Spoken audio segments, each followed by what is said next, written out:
দ্বিতীয় ধাপের উপজেলা নির্বাচনে ভোট গ্রহণ শেষে চলছে গণনা। বিকাল 4টার পর ব্যালট বাক্সগুলো নেওয়া হয় গণনার জন্য। পোলিং এজেন্টদের উপস্থিতিতে প্রতিটি কেন্দ্রের ফল ঘোষণা করছেন প্রিজাইডিং কর্মকর্তারা। কেন্দ্রে ঘোষিত ফল পাঠানো হচ্ছে রিটার্নিং কর্মকর্তার কাছে। ভোট ঘিরে নিরাপত্তায় মোতায়েন রয়েছে আইন শৃঙ্খলা বাহিনীর বিপুল সদস্য।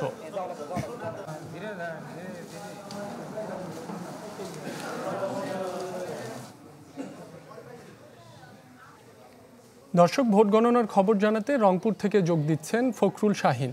ফখরুল। রাব্বি, আপনাকে জানিয়ে দিয়ে সেটি হচ্ছে যে ভোট গণনা কিন্তু শেষ হয়ে গেছে এবং ফলাফল আসতে শুরু করেছে উপজেলা পরিষদ চত্বরে। এবং আমি যেখানে আছি রংপুরে মিঠাপুকুর উপজেলা পরিষদের ঠিক সামনেই, এবং এখান থেকে কিছুক্ষণের মধ্যে ফলাফল কিন্তু ঘোষণা করা হবে। তো এর মধ্যে আমরা বিভিন্নভাবে কিন্তু ফলাফল কিছু কেন্দ্রের হাতে পেয়েছি। যদি বলি যে মিঠাপুকুর 156টা কেন্দ্র, তার মধ্যে 156টি কেন্দ্রের মধ্যে 6টি কেন্দ্রের ফলাফল আমরা পেয়েছি।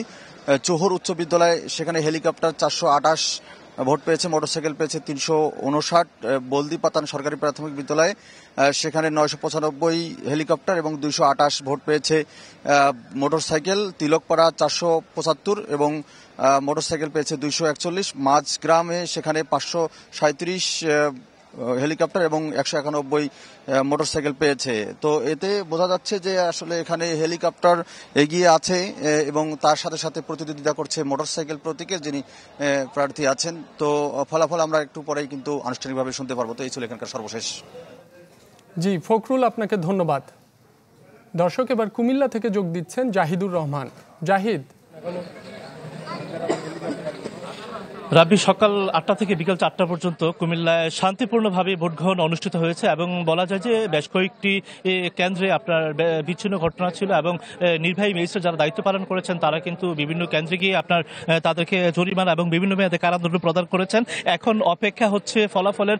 দুটি উপজেলায় যারা প্রার্থী হয়েছেন তাদের সমর্থকরা কিন্তু আপনার অপেক্ষা করছেন ভোট কেন্দ্রের বাইরে। বিভিন্ন কেন্দ্রে কিন্তু আমরা দেখেছি যে ফলাফল ঘোষণা করা হয়েছে এবং বিভিন্ন কেন্দ্রে এখনো অপেক্ষমান অবস্থায় আছে। কিছুক্ষণের মধ্যে হয়তো আমরা জানতে পারবো যে এই দুটি উপজেলায় কারা আগামী দিনে জনপ্রতিনিধি হিসেবে নির্বাচিত হতে যাচ্ছেন। বিশেষ করে রিটার্নিং অফিসার ফলাফল ঘোষণার মধ্য দিয়ে আসলে আমরা নিশ্চিত হতে পারবো। সবকিছু মিলিয়ে বলা যায় যে আপনার কুমিল্লার যে প্রেক্ষাপট ছিল, যে ধরনের উৎকণ্ঠা ছিল, প্রার্থীদের পাল্টাপাল্টি অভিযোগ, সেটাকে উপেক্ষা করে কিন্তু অনেকটা শান্তিপূর্ণ পরিবেশের মধ্য দিয়ে কুমিল্লায় ভোট গ্রহণ সম্পন্ন হয়েছে। তো এই ছিল এখান থেকে সর্বশেষ। রাব্বি। জাহিদ, আপনাকে ধন্যবাদ। আবারও উপজেলা নির্বাচনের খবর। এবার সুনামগঞ্জ থেকে ভোট গণনার খবর জানাতে যোগ দিচ্ছেন সহকর্মী এআর জুয়েল। জুয়েল। হ্যাঁ রাব্বি, আজকে সুনামগঞ্জের 4 উপজেলায় ভোট গ্রহণ শেষ হয়েছে। বিকেল 4টা সেই ভোট গ্রহণ শেষ হয়েছে। এখন চলছে ভোট গণনা। আমার পেছনে আপনি বিশাল মানুষজন দেখতে পাচ্ছেন। আসলে তারা ভোট গণনার, যেহেতু ভিতরে ভোট গণনা হচ্ছে, সেই ভোট গণনার অপেক্ষা আছেন। এবং সুনামগঞ্জ 4টি উপজেলা বিশ্বম্ভরপুর, তাহিরপুর, জামালগঞ্জ এবং ধর্মবাসায় 4 উপজেলায় সকাল 8টা থেকে ভোট গ্রহণ শুরু হয়েছিল এবং এই 4 উপজেলায় প্রায় 5 লাখেরও বেশি ভোটার ভোট প্রয়োগ করেছেন। এবং আমি এখন যেই সেন্টারটিতে আছি, এই সেন্টারটি হচ্ছে পলাশ উচ্চ বিদ্যালয়। এখানে প্রায় 3600 ভোটের মধ্যে 2100-এরও বেশি ভোট কাস্ট হয়েছে। বলা যায় প্রায় 50%-এর মতো ভোট কাস্ট হয়েছে। এখন ভোট গণনা চলছে এবং বেশ কিছু ফলাফল আমরা বিভিন্ন অসমর্থ সূত্র থেকে পাচ্ছি। তবে সব মিলিয়ে কিন্তু এখন পর্যন্ত বড় ধরনের কোনো সহিংসতা ঘটনা ঘটেনি। সুনামগঞ্জে তাহিরপুরের 3টি ভোট কেন্দ্রে 3 জনকে আটক করা হয়েছিল জাল ভোট দেওয়ার অভিযোগে। এছাড়া কিন্তু তেমন কোনো অসংখ্য ছাড়াই কিন্তু সুনামগঞ্জ 4 উপজেলায় ভোট গ্রহণ শেষ হয়েছে। আর কিছুক্ষণ পরে তো আমরা ফলাফল বিভিন্ন উপজেলা থেকে পেতে শুরু করবো, তখন আপনাদেরকে ফলাফল জানিয়ে দেবো। তো এই ছিল আমার কাছে নির্বাচনের ভোট গণনা সর্বশেষ তথ্য। জুয়েল, আপনাকে ধন্যবাদ। দর্শক, সুনামগঞ্জ থেকে